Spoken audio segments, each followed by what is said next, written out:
Moi, c'est Franck Théa Kouyo. C'est durant la crise 2011 que nous avons perdu notre père. J'avais pratiquement 9 ans. J'étais en 6e. Moi, c'est Nangui Zoba Abraham Jean-Just. Lui, c'est mon petit frère. Bon, nous, comme ça, on a perdu notre papa. Je me nomme Yakui Kiri Leslie Cynthia. Je suis orpheline de père et de mère depuis la date du 8 avril 2011. Franck et Francesca, sa sœur. Jean-Just et son petit frère Mathieu et Leslie. Avec eux, plusieurs autres enfants pour qui tout semblait perdu après le décès de leurs différents géniteurs en 2011 au cœur de la crise post-électorale. Plus aucun soutien, ni moral, ni financier. Plus rien, plus personne. Le début d'un calvaire. Moi, je fréquentais au collège moderne de Cocody. On habitait aux 2 plateaux. Je marchais aller-retour. Je n'avais pas l'argent aussi pour manger. On n'avait personne. On pleurait chaque fois.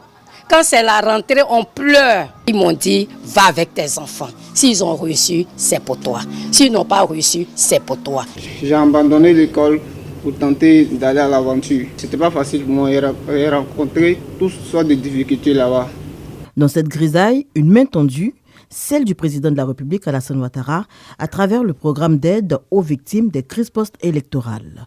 Un programme porté par le ministère de la Solidarité et de la lutte contre la pauvreté et qui inclut la prise en charge scolaire des enfants des victimes. Ça fait presque 8 ans, nous recevons les dons ou les prises en charge concernant nos enfants.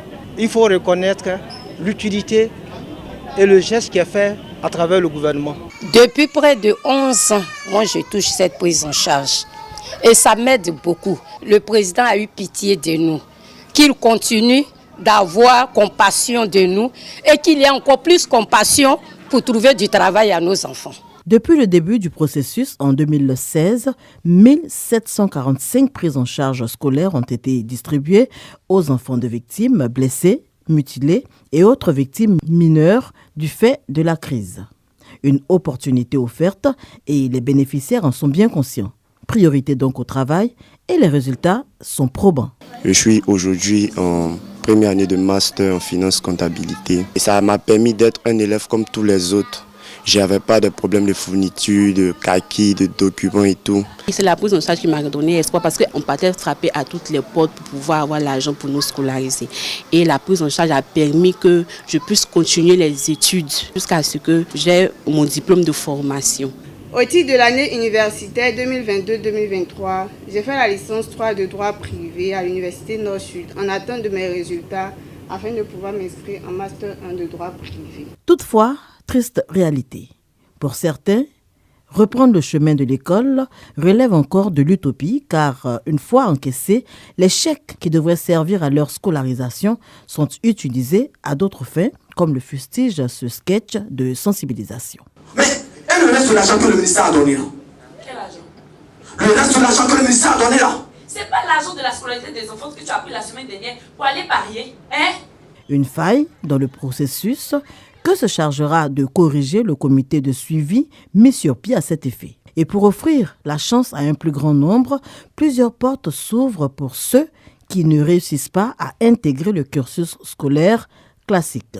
Le ministère de la promotion de la jeunesse et celui de l'enseignement professionnel s'associent au programme. L'école de la deuxième chance. Cette école-là, elle se déploie à travers plusieurs activités de formation, à travers des activités d'apprentissage, apprentissage diplômant et apprentissage qualifiant.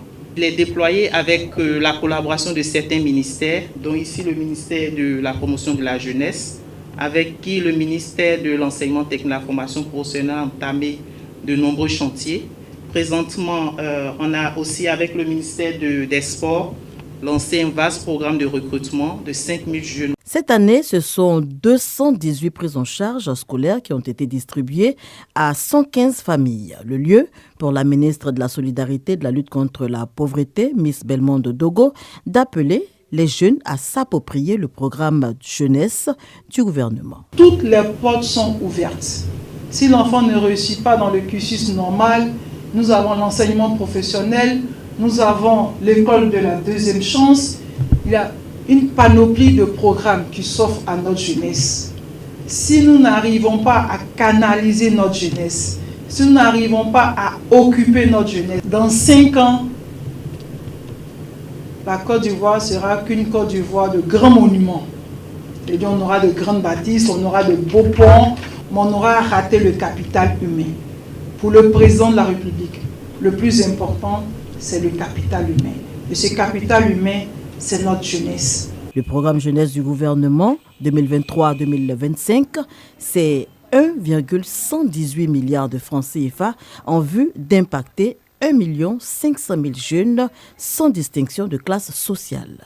Dans cette dynamique, 18 de ces orphelins du fait des crises post-électorales ont été présentés par le ministère de la Solidarité cette année aux différents concours d'entrée dans la formation professionnelle.